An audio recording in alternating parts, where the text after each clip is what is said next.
Hey, we're here today in Moses Cone Park, just enjoying this beautiful autumn. It's finally getting cold now, which is great. So it's the perfect time right now for us to make some soup. Let's do it.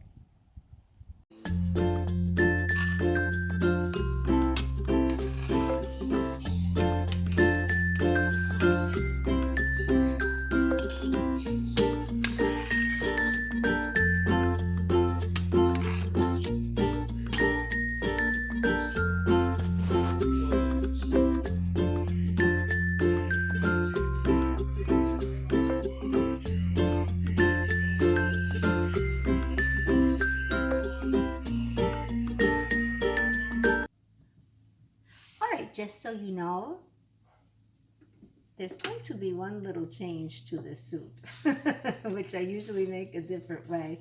But this time, because I had to use my vegetable stock. Now, you can use your chicken stock for it, or you can use chicken stock, you can use vegetable stock. But I had to use most of my vegetable stock, so I'm going to use for a different recipe. So I'm going to use the rest of my vegetable stock. And believe it or not, I'm going to try using some beef bouillon, some beef stock. Let's see how that tastes. Now I'm going to start adding my vegetables.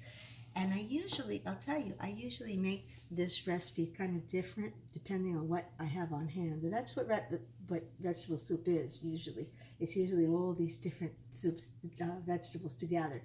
I have cut up some onions and some carrots, and there's also some potatoes, and I'm going to add that to my soup. And I wanted some green beans and some peas. I didn't have some, so I have some canned green peas, canned green beans, and like a veg-all type of thing. You can use really whatever you have, and I can tell already that I'm going to need a little bit more liquid.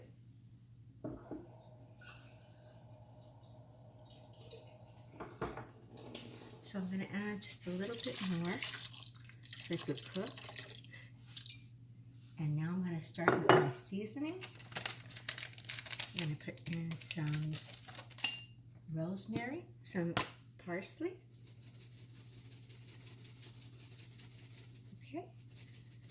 Season that nice. I'm going to use also sage, which I've said in the past. I really like to use sage. Put sage in. We have to, if I can get it open, we have some rosemary.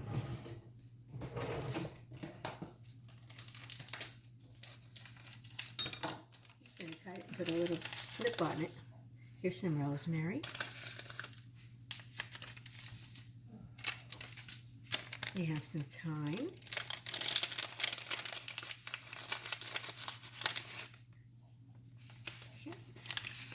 And I'm going to put about a teaspoon, not too much because the bouillon probably has some salt. So about a teaspoon of salt. Pepper.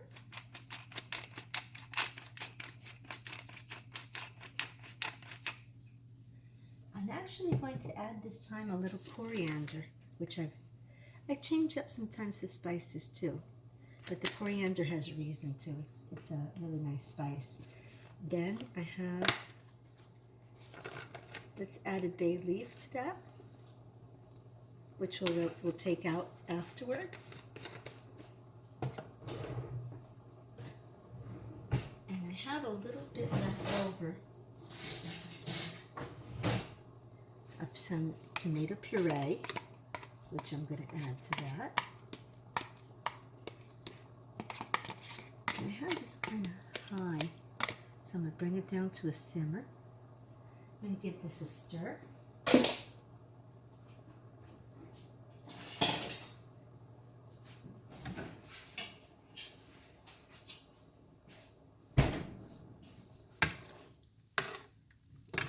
You can see all the vegetables that are in here. It should be really a chunky vegetable soup. And And the last ingredient that I'm going to put in, now some people, it's really interesting, some people I heard will use a little bit of a tomato juice that is kind of spicy. I actually am going to add some salsa, prepared salsa. I do that for a couple of reasons. One, it's going to make it spicy. It adds a little bit more tomato. That should be it. It's a lot. I don't put too much. The more that you add, the spicier it's going to be. So that should be good. And you can see some of those tomatoes already in there. I'm going to cover it. I'm going to simmer it for probably an hour. Give a chance for the potatoes to get tender. And we'll be back then. Okay, so while the soup cooks and the carrots get tender, the potatoes get tender, I can add what I forgot to add during the while I was cooking it. You know, if you wanted to, mine is purely right now just vegetables. But if you wanted to add some, maybe some rotisserie chicken that you have left over, or some beef that you have like like maybe stew meat or something, go ahead and add that. It would, of course, it wouldn't be just a vegetable anymore. But I've done it. I've added that too. You have to add a little bit more time, probably, to the cooking to make sure that the meat is nice and tender. But other than that, hey, it's you know, it's delicious. Now sometimes I do add. I drain a little can of beans. I like the kidney beans to put in there. You put that in, it almost makes it like a little southwestern. You can also add, I didn't do it this time, I've done it in the past, you can also add some stewed tomatoes, a little bit of, maybe a little bit more of the puree than I did. So you can vary it and play with it a little bit. But I love this soup, it's really wonderful.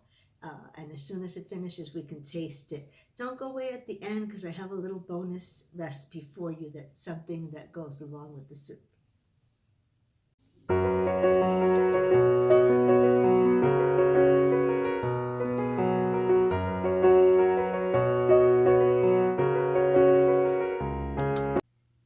Here's a little bonus recipe for homemade croutons.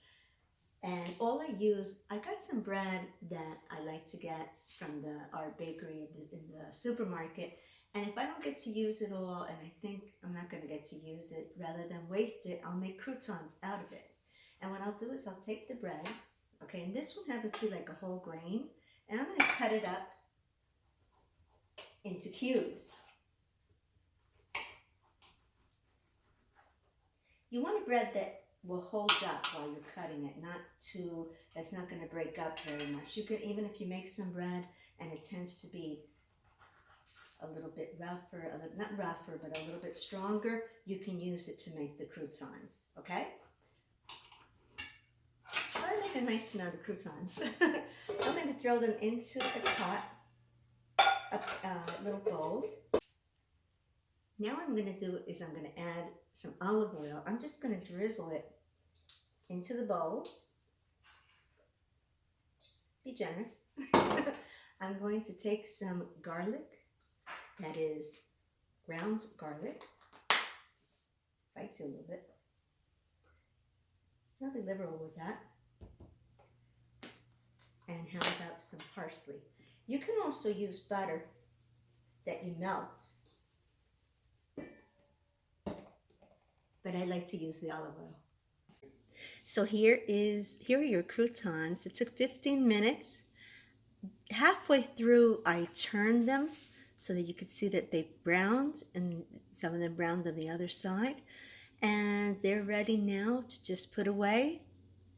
And they look really good. You can see actually the olive oil on them and the seasonings. So they're pretty delicious. So I got all of them to fit just about. They just made it into this mason jar. But you can put them in whatever container you have, plastic container, once they cool down, and also, or even a little baggie. I would say that they last maybe a week, maybe a little bit less. I don't know, because we use them up in my house. I'll use them for soups and for salads, and the grandkids like them as just a snack. And to be honest with you, ever since I started making these homemade style with the olive oil that's heart healthy and with the flavorings that are so flavorful. I don't really go anymore and buy the ones outside anymore, the ones in the store. So that's it. That's the homemade croutons.